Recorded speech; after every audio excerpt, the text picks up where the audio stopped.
Pulling out that spike and tossing it, stabs right into this creature's side as he clings to this thing.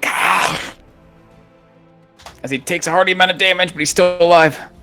So I'll just move back over to Crow. Defend me. Thanks, buddy. So I'm going to take. All right. As Persephone, your mind is dizzied. You're unable to use your reactions. You can move, take an action, or a bonus action. What do you do? Oh, gods. I am going to elect to use my action, because as far as I know, there's still some people that we can't see. And this isn't a concentration. I'm going to transmute rock to mud on the ground and allow the reverse gravity to yoink it up. So Oh, yeah. Dex saves! That's Wow. awesome. That's How awesome. big? Let's see. It's a 40-something cube. Damn, mama. Put down that cube. Let's put all the shapes on here. Oh, wait, no, that was Gigantic fucking thing. Just make a mudslide out of the floor. Yeah, I like it. right there. Oh, shit. Yeah. All right. Fuck. That's- Are you kidding Okay. me? It's poor As Bob. I gotta do something real quick. my Put God, you to the that's back so and put funny. you to the back. As you, Because as you Don't do that. Don't as do you- that.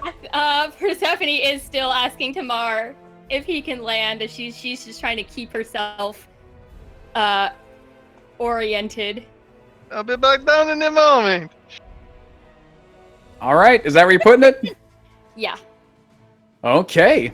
As you'd see the stonework that, first of all, this creature seems to be clinging desperately to. The long, tall stone pillar begin to bubble and boil, and then the flame goes flying top. As he starts to cling, it starts to slip between his hands, and his handheld is now gone. As he, Jesus Christ, as he will fall 30 feet up. Taking, 16 damage. As he hits the ground hard, falling prone. Let's see. Someone else has got to do a little something. Fuck yeah, he would. No, he's fine. As this mud comes immediately careening off the ground, you can see the tiles of this floor immediately rise up and begin smattering and smothering that part of the ceiling. As a couple people may make some dex saves. I think he technically does, right? This guy would too, technically. That's funny. That's really funny. All right, magical effect, but still, gotta make dex saves. Strength saves, dex saves. They're all dex saves. You dex cannot fly. Each and one, dex okay, to rock the mud, make the money, creature does things, creature also because the ceiling falls. 40. Okay, cool. All right, as he's got to try and make a save. Ooh, he still makes it. As he looks up, the moment he hits the ground prone, there's just a wall of mud churning and covering his body, keeping him pinned to the ground. As he's barely alive on the ceiling, you see him covered in mud, reaching, trying to claw off of it as it comes battering into his body.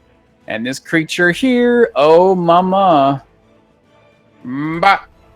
Ooh, you can see immediately on the ceiling, once veiled in fire, now a creature completely encased and surrounded by mud, being crushed and basically smothered. And again, although you can't see its face or can't see its body is now completely covered in mud. And it seems like he's barely keeping on those feet. This creature here, oh god. Technically you do too. That's so stupidly goofy. I love it. Nope, that's not you. You. There we are. My new overpowered combo. Good combo. Good combo. Oof. You can see down here on the floor, mud rise up and smother and batter half the body of a creature. Again, you still can't make out its actual, I guess, appearance, what it looks like, but you can see through its shaping, almost like molding it with this mud, that this creature looks like it has almost like a serpentine head. Almost like the Malisons you fought before, the ones that seem to have more snake from top, person on the bottom, but it seems to be wearing loose, garbed robes that run similar to the creatures you're fighting now, but clearly defined by half its face and what looks to be an open, animalistic eye with an empty socket. looks like more of these Yuan-Ti Malisons. But he is What is revealed it? if I can tick up the damage. Yeah. There we go. Perfect. As you would see, at least half of this creature. Mm-hmm. Poor babies. Tell me when you're safe, Tamar. What goes up, it's gonna come down. As that's it for me. That's that. All right. As this creature gets smattered in mud and seems that its arms hooked around the railing of this walkway, turns to look over. His eyes were going up towards you, Samantha. Then immediately, as his body is covered in this mud, you see him shake his head, and then seeing himself covered in material, the rest of his form seems to reveal itself, and you see him all in his snaky prime, as it seems like whatever magic he was using to keep himself concealed has now faded. Insolent one. So it's gritting his teeth, looks to you, past everyone to you, Persephone, and then immediately his eyes flash, and you feel your mind begin to twist and contort, as it seems like this thing's trying to the best of its ability to cast a spell on you.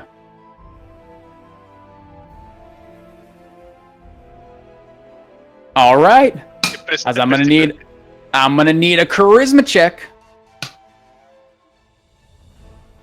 We're in range. 30 feet up there with you. Don't do far. As your magic tries to reach out and latch just enough, trying to catch it, it seems to slip past your grasp and land. As your mind twists and contorts Persephone, and then immediately you hear that strange hissing, chortling sound expand. As I'm gonna need you, right? Beautiful. I'm gonna need you, Swift Hollow, and also Izael, to give me a beautiful little, sweet little wisdom saving throw. It's not charming, right? Doesn't seem to be charming. Seems to be befiling your mind. Hey! Befouling. Ooh. Oh man. Izael. Boop. Something Damn, funny Misael. happened to me. As fortunately you're able to keep yourself level. You almost feel like your mind's spinning even more than it was before, but Swift Hollow, you feel that sickness, that strange poisoning of your mind deteriorate even more, as even now, as your actions seem to be ill-defined. They seem even more now confused and contorted as you are under the effects of the confusion spell. Ooh. All Ooh, kinds of mind fuck. super confuddled. Mm-hmm.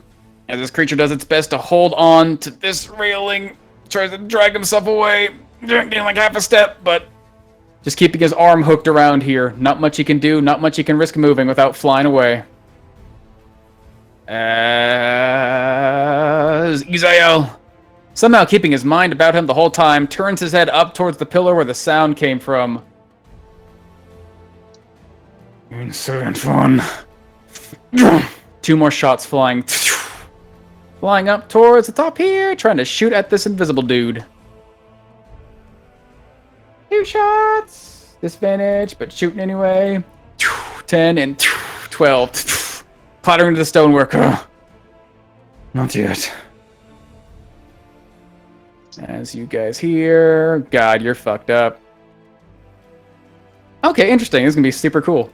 Tamarkan, as you're holding onto this creature, crailing his body going down, you would hear, and your senses would perk up as something invisible is rushing its way towards you, and a strike would come at you at normal, as something is trying to strike you, but you're able to see it with your senses.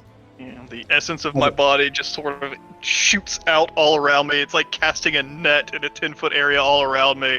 And I can just feel something colliding with the air. All my senses perk up, and I spin my body towards it. Ooh. A little quick, though. Oh, Jesus. 27. Yeah, I think that'll hit. As this hand comes darting out of the darkness, a little too quick, able to sense it, but moving faster than you anticipated.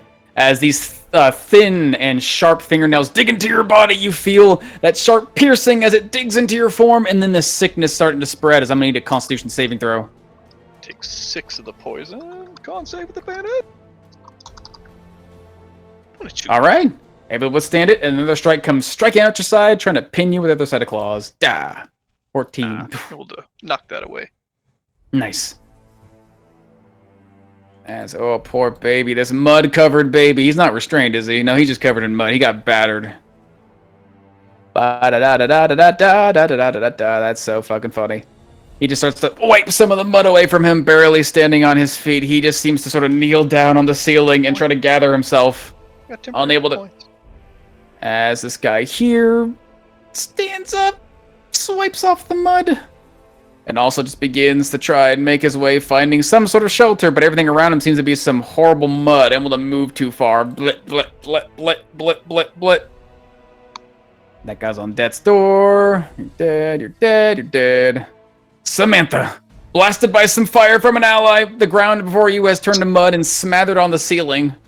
You were flying upside down, and a creature has been revealed at the base of this ramp. What do you do? All of that kind of falls away as she almost like bites through her own lips, seeing the head of one of the Yuan-Ti she offered mercy to clatter onto the floor. As she will fly forward and south and grab a hold of all of that anger that she feels building up in her mind and shove it into her fist and shove it into this guy's face. All right.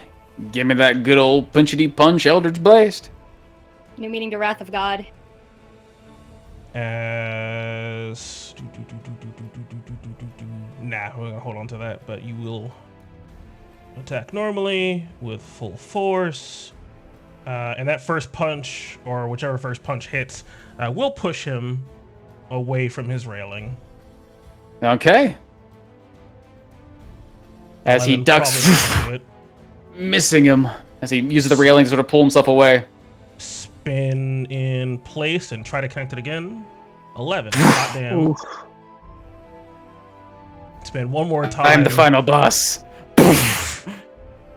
As that will connect and bash him off his railing, I'm assuming. Yep, sending him 10 feet back. And then his hands free from his hold, gets sucked up and falls 30 feet to the ceiling. Scooshes into the mud. Ah! As the first hit, he's got to make a little city save. My brain, my brain, my brain. As immediately the magic keeping you, I guess, further confusing you fades away, Swifthollow, but your mind does seem to be a little bit ravaged by that whip. And then he falls, taking 11 damage and hitting the ground, ceiling rather, prone. But also 30 feet up. Yeah.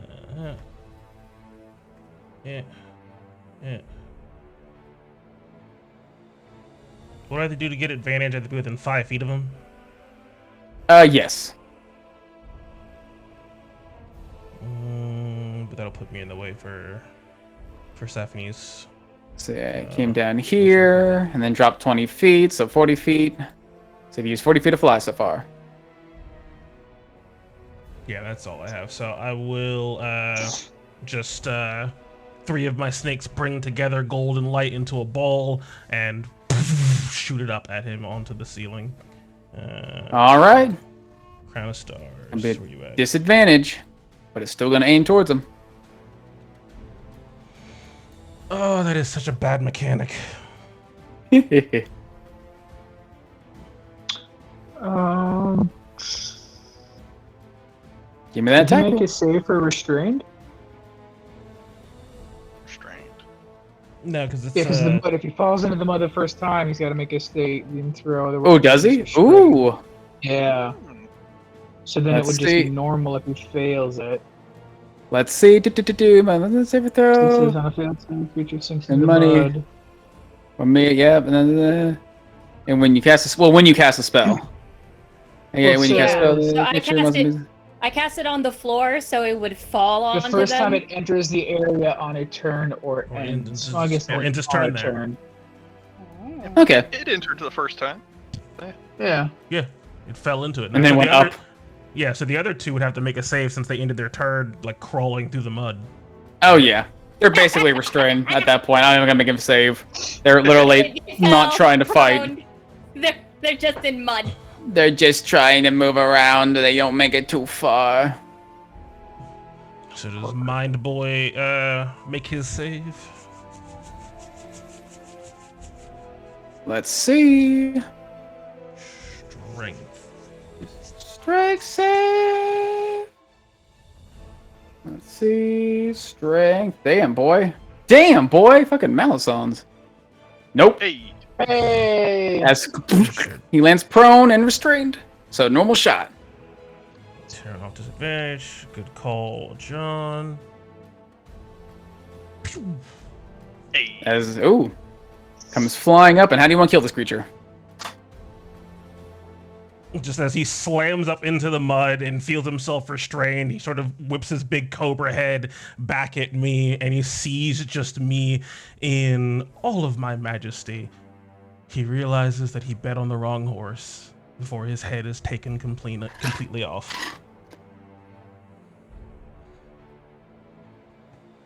Okay. Anything else you want to do?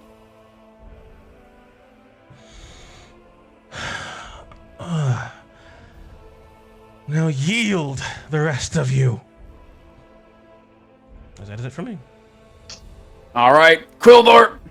Seems like more of these creatures are fighting in this weird upside-down magic. Corn's taking shelter behind you. Most of them seem to be stuck on the ceiling now. Your allies to the north are attacking something invisible that seems to be at least aiming around the pillar top here. What do you do? Oh, it looks like it's on the ground up there. Seems like it. Ezeal's shooting at something up there.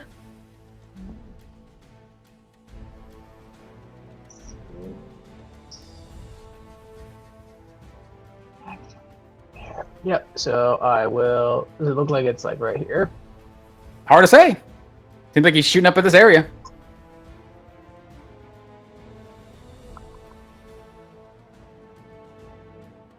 Dash. I'll dash. I'll get like right here. Zelda, towards the large one's head. I don't actually know how the dead body is, but I call out where I think he is. My sharpened senses. Well, I can't do anything else because that's my so I will just so I had to dash to get there. I'll do my frontline fighting. Oh, I thought you had teleports though. Shit. Yeah, that's true. I do. Yeah, I'll do that. I'll Misty Step over here. So then I'll swing here. All right. Digging at the food dish. Your body lands just past the railing, finding yourself standing. Immediately, you bump into a creature just next to you. Oh yeah, nice. Nice. Oh wait. Ooh! It should be a disadvantage. So you dash to get there? No, I Misty Stepped. I used the Misty Step. To go from where you were standing in front of Corin? 1 second. Gotta go feed a cat. Gotcha. Yeah, he can Okay. make it. Yeah. Easy peasy. I can Okay. make it there. I got 70 Yeah. feet. I'm watching you go through difficult terrain. I'm assuming you're jumping over it Yeah. with your crazy strength. All Yeah. right, as you would. As that first strike does connect, carving into this creature's side, doing a hearty amount of did I crit damage. on that last one? Let's see. Hell yeah! Do.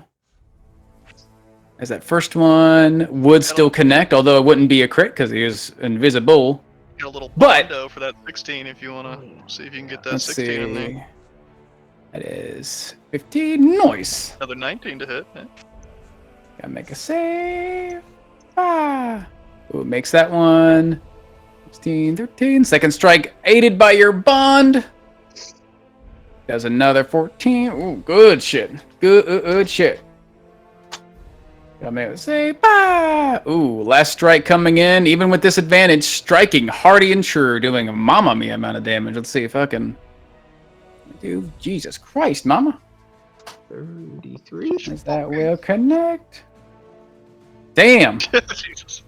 As although you cut and tear and rip into this creature, you see blood spattering all over it. I'd say at this point, with you fucking mauling this creature and getting a good look, you could see blood dripping from wounds before they seem to fade invisible. As you have a pretty good beat on this target right here, bloodied and wounded. Knowing this thing's probably on its last legs, as you hear that Not just them in your mind, but actually directly in front of you as a person. As this creature is no longer trying to hide its presence. That'll be my turn. All right, Tamarkan, on the ceiling, being beset by one of these creatures, trying to punch and stab you with his fingers. What do you do? Oh God. Okay. I'm going to wheel around and try to bash into the side of its head with my bar, just one-handed, since I've got other boy wrapped up underneath my armpit in the other hand. Whoop-bap. Gonna use a little key to pump that up. No, I'm not. I'm bonded. I got a Quildor here with me. Hehehe. Yeah, 19 to hit. 30 feet up. Sorry, 1 sec. Oh, that's not what I want to do. Get out of here. No, stop. You're over there. Arrow, 30 feet plus 15. I think it might be just too far because you're 30 feet up and he's also that way. I'm assuming this thing is higher than. Oh, that's true. It is 15 feet up. You're right. Yeah. That's right. As that would be within range, as that 19 would definitely connect. Bop him on the side of the noggin, trying Ooh. to just crack in as I'm gonna spin. Death strike. Bopping him, trying to just knock him out. Ooh. As you do a hearty blow, still not quite unconscious yet, but it does seem like another blow like that would definitely knock him out. As a bonus action, gonna wheel my kick around and try to knock him on the noggin. As that 18 will connect. 18. No crit here, but another 6 damage. Cracking As you him on the knock side of him out. the head. As the second strike, reaching out my hand and grabbing onto him. As I got 2 boys, as I just let go of the bar, as I got 2 boys wrapped up underneath my my elbow or my armpits here. Good luck! Watch your head! As I'm going to take some big steps and launch myself out of the bubble as my body just twists and turns as I'm heading right towards this motherfucker. Oh, man, you're fucking speed right now. You're carrying like probably 300 pounds of dude with you. How strong are you? Not very strong. Is it you think you'd be lift carrying dragging right now, as well as you'd probably have like 2.5, no. Yeah, you'd have 2.5 speed. You are carrying way more than your weight, and also when you're carrying things, your weight would be halved, so you're carrying more than your carry capacity, you'd be moving at 5 speed per turn, and then with grappling dudes, you're moving at 2.5. Well. Yeah. Alright, then I just, I can't even make it out of here, then. No, you got 2 babies you're carrying right now. Sorry, my friend. Too much weight you're trying to drag out. Can we throw him into the water? That's not. No, wise. this is fine. This is fine. Grabbing onto these 2 guys. Just a little bit of change of plans. Grabbing onto these 2 guys, dropping my bar, wrapping up underneath my armpits. Don't have any! No! Drops concentration on the reverse gravity, and everything that's on the ceiling, mud, corpse, stones, and all, go down. As I just wrap my babies up in my arms, twist my body, and fall. Use my reaction to cushion the blow. Yeah, you're dead already. Got blasted. As you feel yourself falling with these newfound allies, cushioning them, using your own little ability to soften their fall.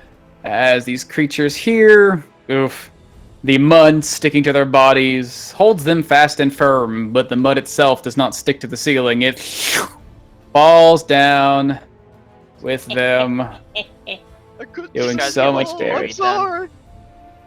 Let's see. Maybe the mud will cushion their blow.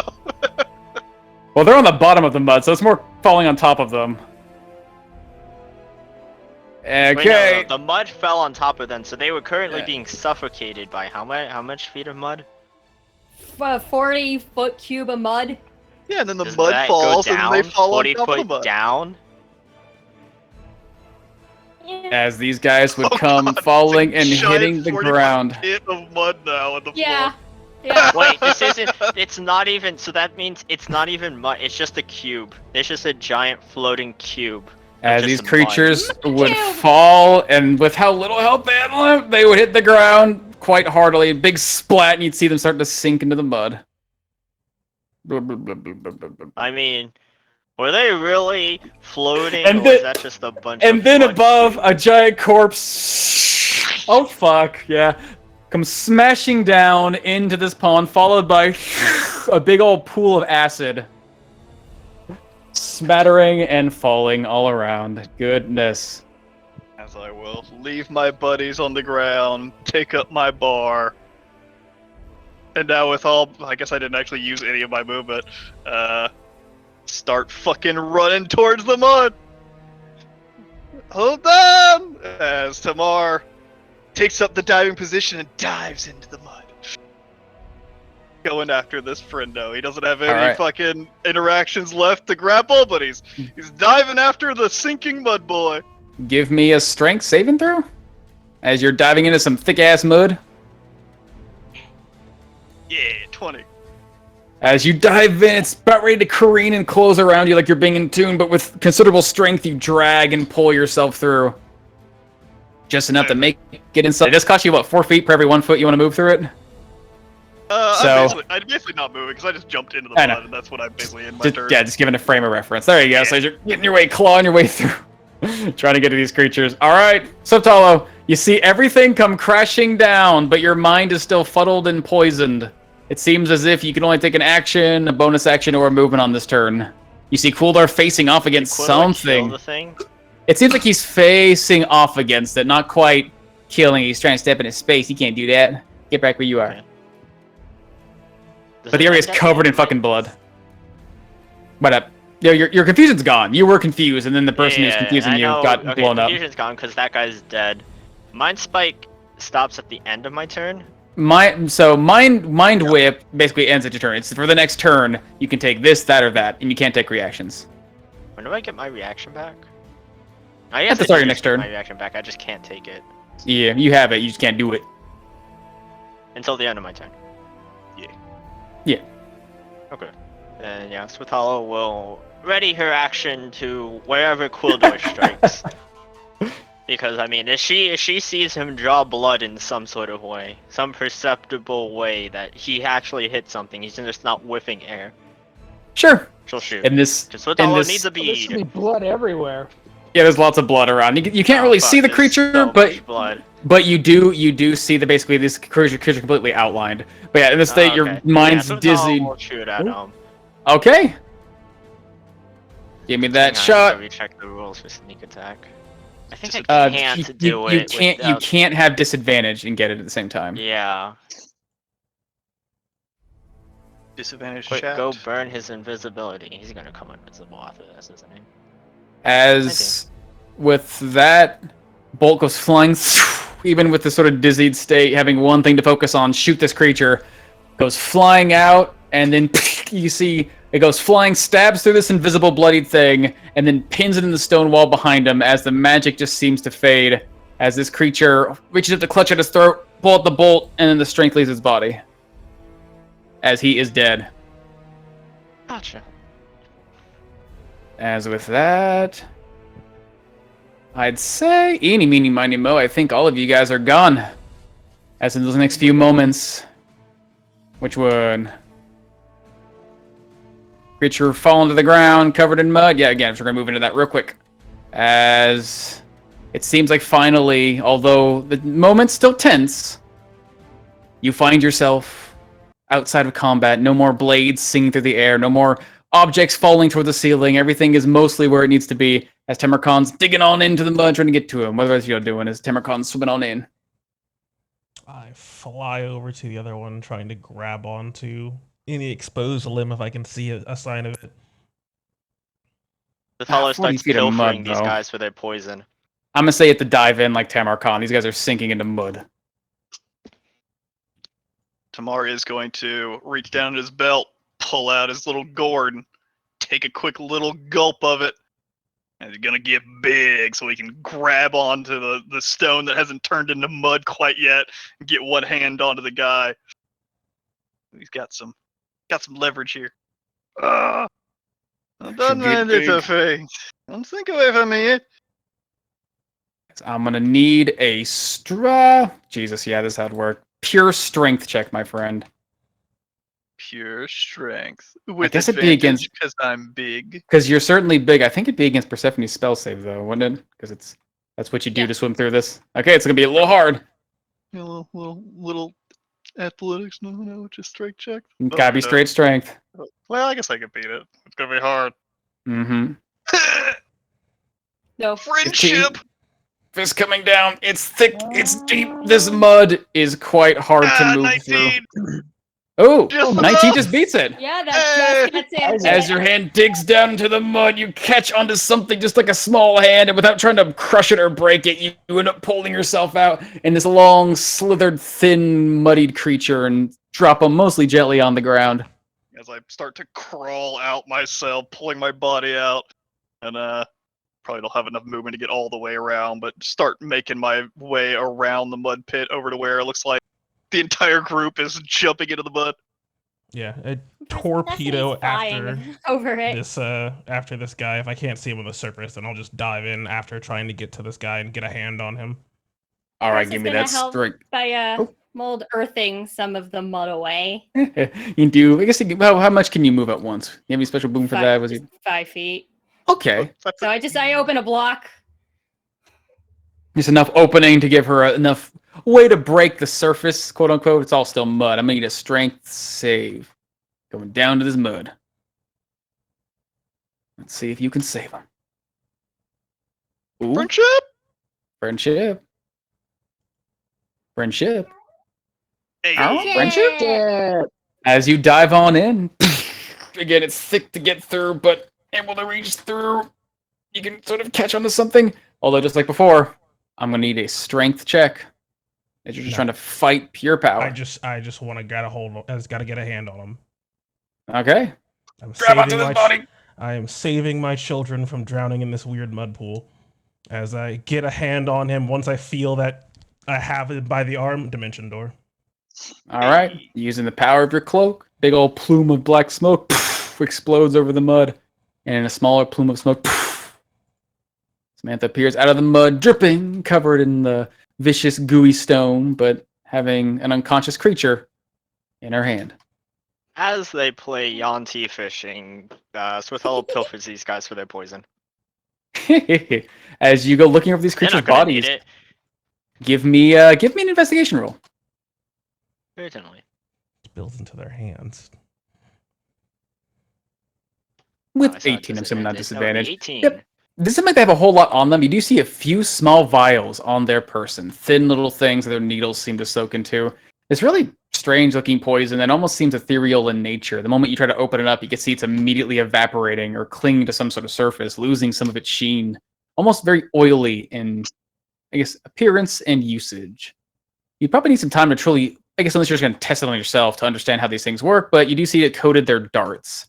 Otherwise, yeah, it looks like you find the only thing you can find really poison on them, besides some empty flasks, although use your own investigation, the smell of these things, they don't smell, well, they do smell a little toxic, but with something else in them. They had vials of poison that were now empty. Maybe they drank it or they used it. Otherwise, you do find, not in bottles, but literally coating and surrounding their hands, having completely encased their own nails now turned to claws, some sort of other ichor that you could spend some time basically scraping and pilfering, maybe to a couple vials of. But you're basically wiping these wiping their hands clean, keeping them nice and sanitized, and taking the death off them. Swithella is always down to learn a new formula. And I'm going to give Corin my potion of greater healing. Oh, thanks for checking me. So I would take it while also just slowly moving back to my pot of soup. Maybe Poor I'll be able Sue. to finish it. Seems like, strangely enough, it seems like Izael in his position next to you where he was, shooting these things, firing off at creatures. You see, like, maybe unintentionally, your belongings seem mostly untouched. Thank God. Still boiling, bubbling over, a little fire cooking this. Seems like your meal's almost done now.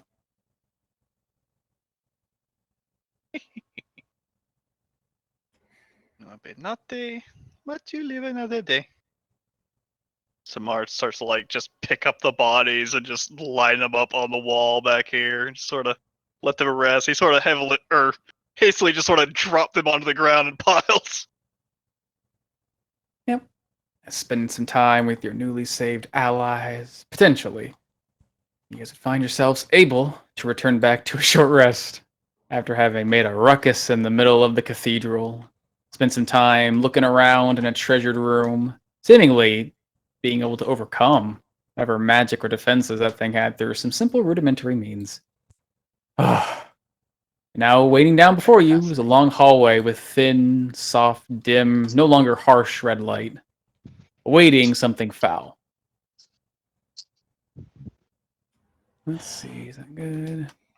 I hope you didn't care about this place because I may have kind of.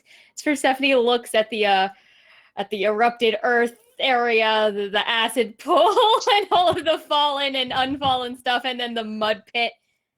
I kind of Yeah, ruined and it. you expect from Samantha, to have some sense of pride or whatever in this weird, disturbing facsimile of reverence. But between the weird, horrid death room full of fiends and combating these guys, and just the impression is not that at all. As you see Samantha just only focused on the corpse of the last pure blood that she's standing in front of. As you sort of look back to her, probably with a smile, like, "Oh, I'm sorry, I didn't mean to mess up the stone." You see in her left eye just a single tear forming.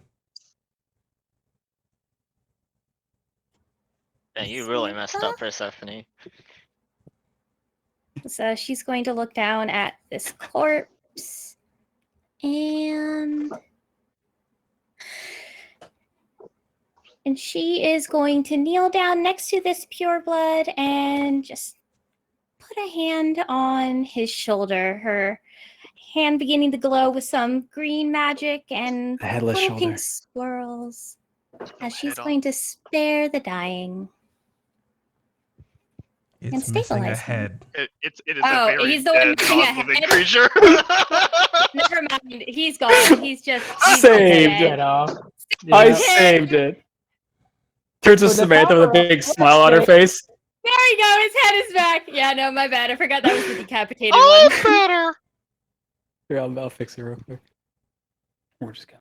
As I miss once that. again you Let's hear that be. same sort of soft, almost like a hum or like a soft sort of song, as without thinking about it,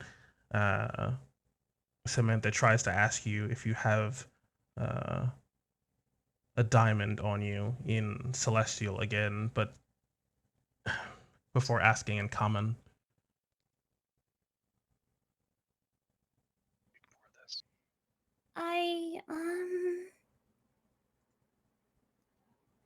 I don't have a whole diamond. I still have some of the dust from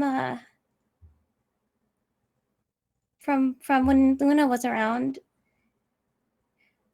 I also have that magic from that tome that you had me read back from That Garen's magic Well. is not enough.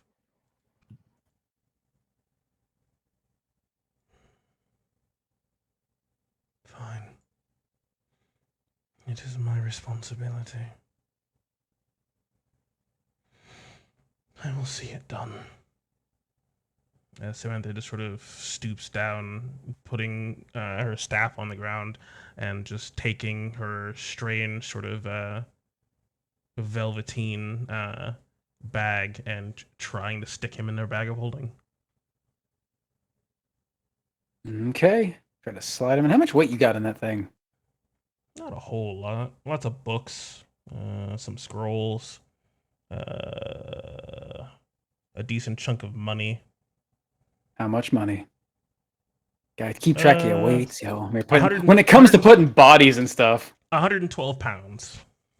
Okay. So you slide this other thing, gets a little heftier, getting close.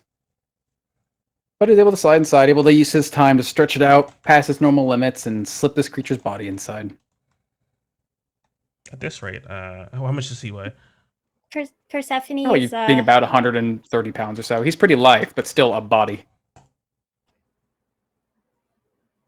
Persephone's going to somewhat hesitantly, gently, just try to grab this guy's head. If you take this with you. I could probably help tomorrow. I have magic for that. You do. Yeah. What? What can you do? I can only do this tomorrow because I kind of used the big magic today. But I can reattach the head, I believe. Basically, there are some animals that can regrow limbs. I have magic that can do something similar, but since we have his head right here, we could probably just reattach it and heal him. It is fine. I will take care of it. Go, lean on your elf.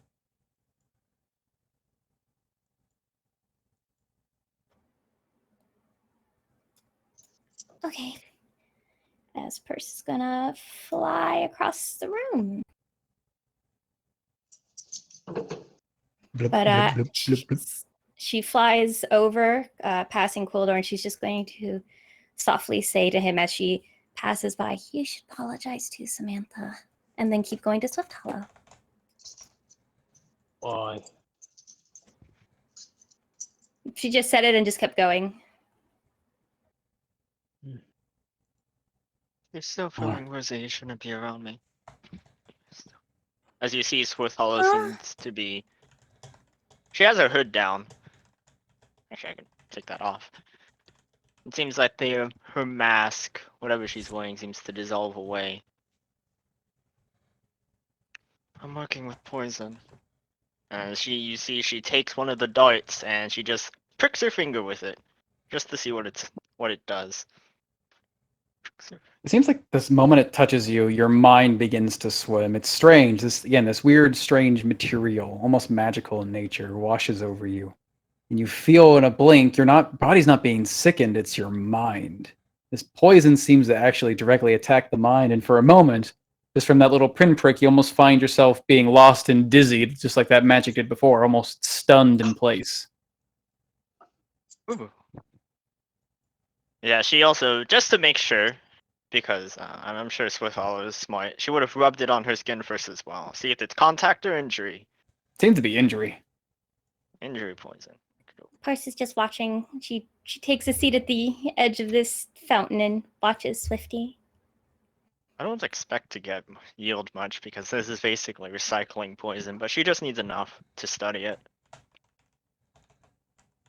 Good stuff. But yeah, you'd probably, depending if you guys are going to go jump into your short rest now, you'd probably find yourselves making it through the last 30 minutes or so.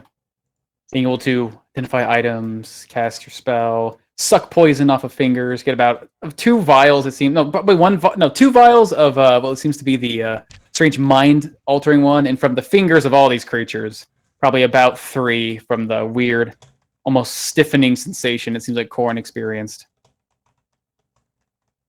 And by that time, with all the time that's passed through the game, the lights hovering around your head, Samantha, would finally fade.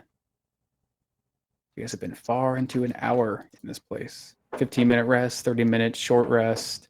About 20 going on 30 now, diddly and dallying.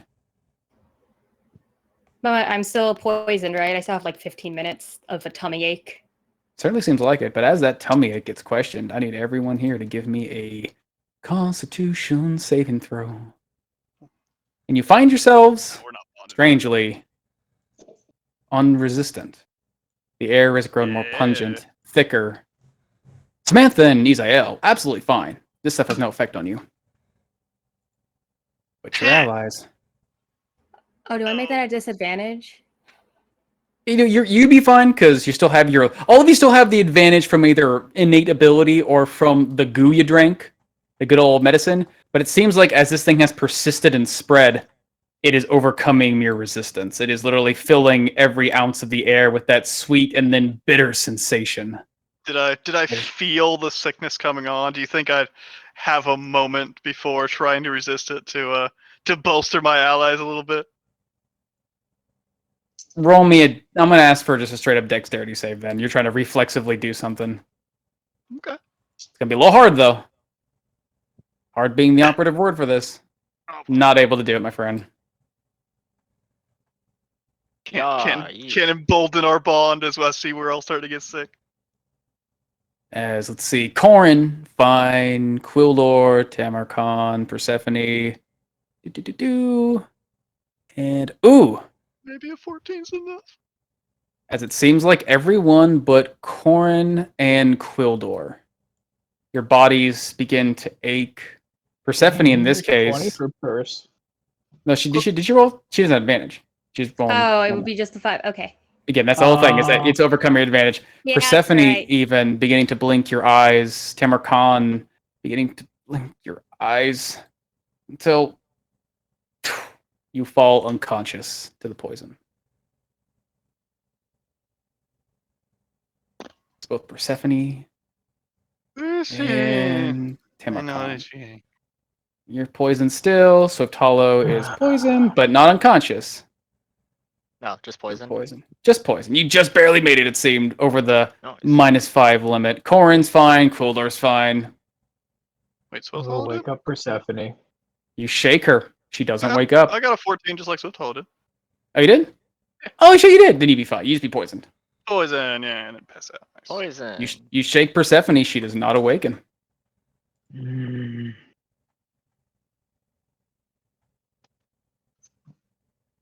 She's not waking up. Cooler, come here as I kind of wave him over and start pulling out the jelly. I don't know if this will help, but maybe try to feed her this. Maybe it'll expel the poison that's currently in her. She might vomit. You might want to punt her away from you, but I'll grab the jelly and go back. So just kind of pinch her nose and open her mouth and just Force it down as Persephone immediately, in this unconscious state, immediately given a save against this. Give me another Constitution saving throw. As this time, I will embolden our fucking bond! Come on, Persephone. Wake up now. You can do this. That's what that bond.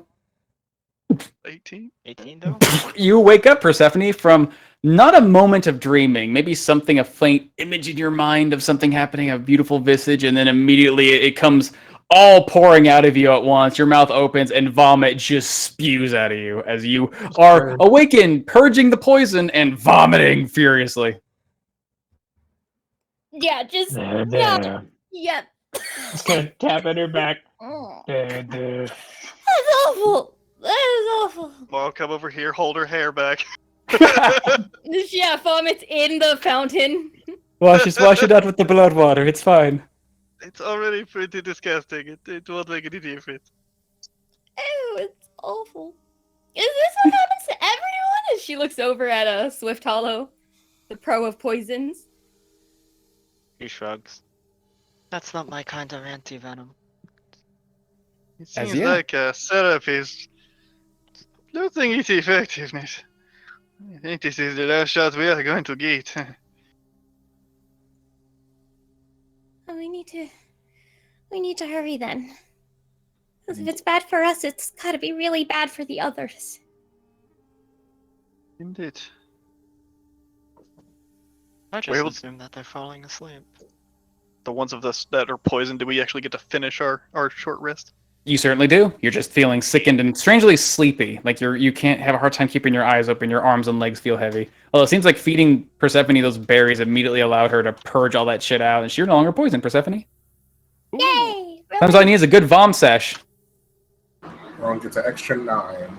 So you just take a Nice. ladle full of soup. It'll make you feel I better. get to keep my hit die. Let's see, we'll do 99. He's gonna do everything. Ooh, good boy. You needed that. As Izael seems to be spending his time meditating, looking over the destroyed, basically shrine work, and then finding himself running his hands over his bodies again, light seeming to shine, and his wounds begin to close.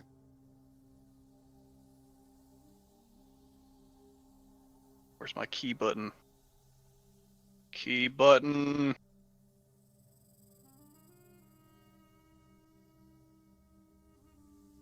Ooh. Damn. Corin wins. Poor Corey, he took so much damage and he's so fucking tough. Tough little boy. Kill everything. Kill everything. As yeah, by the end of Perfectly this, to you'd find yourselves embolstered and spend some time with these items, using a bit of, I guess, testing of their abilities, seeing exactly how they work. You'd find yourselves coming at the end of this short rest, Samantha, magic helping calling out to heal your allies, as well as deciphering the abilities of these weapons. First one being the obvious one, the sword you thought for a moment of picking up and using before realizing, I don't know, use swords, what's this all about? Seems like this is just a scimitar, although it seems to be touched by magic, this specifically of lightning magic, quite obvious of its nature. Its obvious nature gives way to that this thing seems to be easily wielded by anyone. The way it swings so freely, it seems like as it cuts, it seems to numb and shock whoever the edge touches. And even with a deft enough swing, this blade, even if it were to find no purchase in its enemy, so long as the blade is within range, it may still strike them with lightning. As you find yourself, the Storm Kopesh is a +1 scimitar that deals an additional 1d6 lightning damage, and once per turn, if you make once per turn, when you make an attack against a creature with advantage using this weapon, the creature just takes an additional lightning damage after the attack, whether the hit misses or hits. Ooh. Beyond that, you find this very delicate looking, almost like a vase of sorts, but clearly it's a form of decanter. It is something ornate found in the hands of nobles all across those of the great vast white sea. Those who would ever find themselves dying of thirst, these men would never. It is this soft, sloshing back and forth glass vial that you unstop and sort of pour out a little bit of. It takes a little bit to understand how it works, because when you open it and pour it out, nothing seems to come. It just seems like all the water sloshes uselessly inside until you start to read some of the writing around it. And you can see cuts into the side of this thing have been written in Draconic, a series of words, Rav, Rathol, and Rafroki, words that refer to the flowing of water. And when you test it, although probably not testing too much given their definitions, realize that you hold in your hands a decanter of endless water. A useful tool for pouring out small amounts of water, otherwise pouring out a great geyser if need be. Only thing you really detect about it is written on the bottom, almost hastily, across the actual glasswork itself. It details in very brief tongue what would happen if this delicate glass were to break, and the only offer of warning they give you is to run. A little dire indeed. Beyond that, you find yourself a small statuette that, sort of toying with, you can see again, this thing also has a word in Draconic carved down the back of its hood. This beautiful little jade statuette that as you read it, almost you're trying to find what the word is, but it's more of a name probably in Yanti or something similar. Shisakesh. It's something of, I guess, a word of a. The really best description of it would be a violent lord, something a bit dangerous in nature, something meant to impose fear and harm. And by looking over this thing, sort of testing its magic, sort of whispering the words, you'd see this statuette begin to shimmer and basically twitch with life for but a moment, but only by testing the word.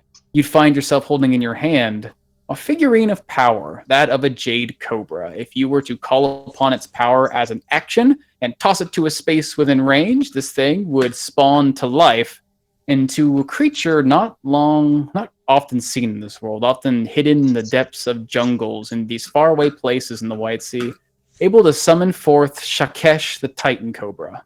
It lasts for an hour with its magic before fading away, and it seems like these things probably would fade after a few days. Give it a few days of waiting for the magic to return, you could probably call upon it one more time. And last but not least, this tiny, seemingly insignificant ring, save for the face upon it, you sort of toy with it. It's a ring that, with enough force, at least maybe just forcing it almost halfway, the disc inside with your face seems to almost turn, almost like a coin flipping, but doesn't quite turn all the way. Something locks it in place, probably some form of magic. From what you sort of toy with, holding onto it and sort of like testing it against things, seeing if it bends the stone, causes it to bend, causes it to anything, has an effect on creatures, you tap against yourself and you feel the fingers stiffen suddenly before fading. This thing holds in its grasp a touch of petrifying magic.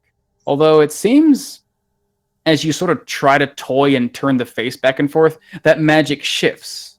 It seems to be whichever face this thing has facing away, bestowing itself, determines its function. As you would hold in your hand the circle of the fickle serpent. This ring, as you wear it, grants you the ability, as you strike a creature and reduce it to 0 hit points, to have an effect on them.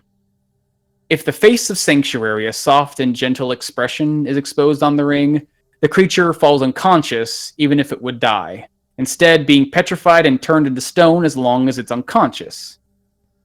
If the face of Ferocity, this other side, is bestowed an angry goddess, as it were to strike a creature at 0 hit points, that creature would instead become overcharged with petrifying magic and cause its body to explode, rupturing harsh magical stone in all directions within 10 feet of it, basically exploding into stone and reducing itself to rubble. The power of a calm and powerful goddess. And it seems as if the magic that powers this thing changes its nature. If you were to use the ability once on one side, the next day as it recharges, it flips to the other side. One day calm and gentle, the next use violent and distempered.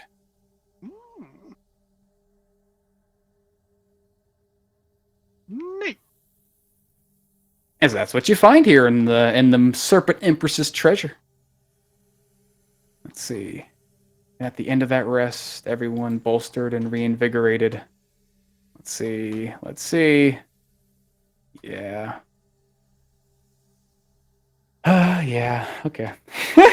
Goofy, okay. What's they funny? Huh. I may not be speaking for Swift Hollow, but I feel a bit green around the gears. Can you pass the poison like you did before? I think it is hitting me a bit harder than the first time. Put my hand on your arm. Is it greater? I think it's lesser. You do lesser. It's lesser. There we go. Yeah.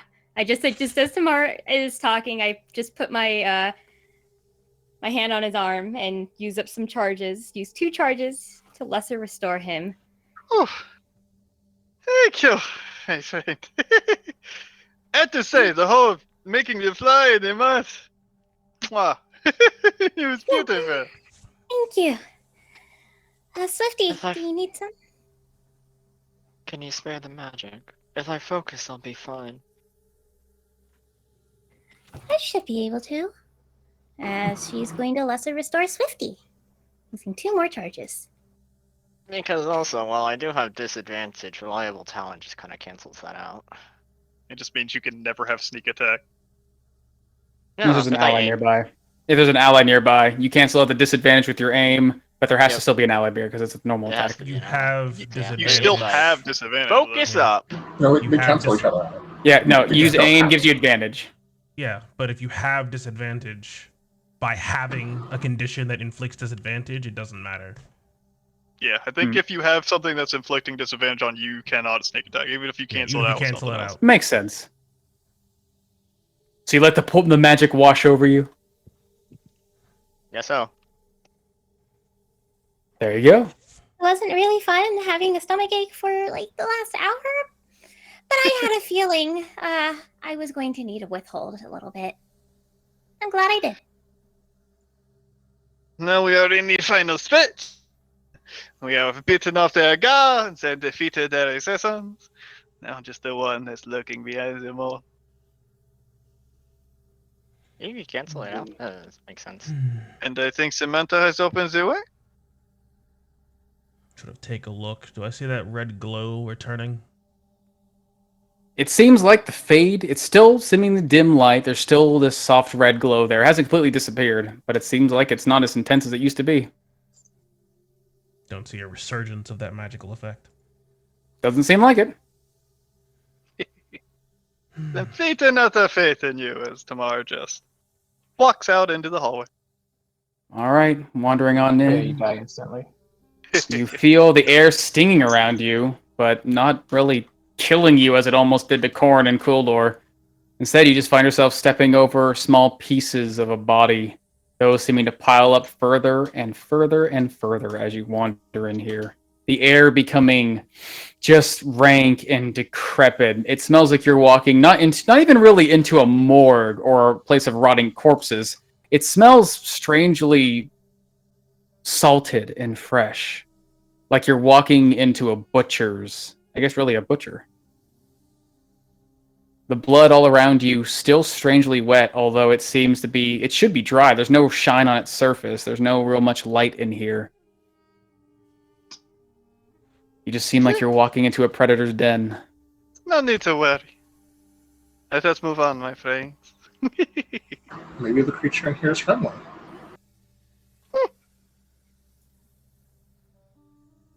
Even if it's not, maybe I can make it friendly. As that? Mm-hmm. Walking on forward. You guys all going in, or are you sitting waiting for your friends to go in? Well, I'm Some of you are trying to hanging. figure out what Swiftall is doing way in the back. Yeah. Purse would actually hover by the entrance, waiting on Samantha and Swift Hollow. Doing something else. I'm just curious if this is a good place to stop. Oh yeah, I'm winding that point where it's like we're walking over here, but I'm not, so we don't end up start next session. Like actually, I was over here doing this whole I time. did look it up. I couldn't find a definitive answer. Everyone is like, yeah, I mean, it makes it normal. So yeah, you would have sneak attack if someone's next to him. Ooh. I'll get you the source. As As you guys are walking sort on of walking forward. forward. Age your Empress, as I'll say, Sasha Kesh. All right, what do you do with the figurine? I just sort of toss it into the difficult terrain there. All right, tossing it out, you see this figurine bounce and hit the ground, falling in one of the cracks before shivering and shaking, before suddenly it seems to explode outward into shape as this tall, probably about, I don't know, incredibly long for its size, cobra seems to stand firm and tall, its body covered in shimmering emerald scales as it rises up from its position and looks down at you with these bright gleaming eyes. This thing probably in length's close to about 20 feet, but the way it coils itself up and moves raises about 15 feet up above its head, getting close to the edge of this, I guess what was once a pillar, or coiling around it looking down. You can hear in your own serpentine tongue, "What is my task, summoner?" Fight at my side. Oh, very well. As this thing slithers around the corner, you see this giant-ass fucking snake coming right around the corner, following after you guys. Jesus Christ, I was looking up sneak attack rules and then a giant snake appeared out of nowhere. Jesus Christ, load of rogues. As you would enter the room, Quildor, stepping on piles of bodies that offer a bit of difficult terrain, just trudging through, you'd see sitting at the head of this room, what appears now to be a dilapidated throne room, is a creature nestled into a stone throne. Before it, carved into the ground, you can't quite see the color, but it's all dinged red, but clearly made out to be blood, is a sight that you probably have never seen. A drawing of something horrid and abyssal, and resting upon the throne just to the north of it is a Yonti, a Malison. Body thin and decrepit, it rests upon its seat, arms as thin as rails, chest banded by linens and other jewelry that now have seemed to be rotting and falling off its body.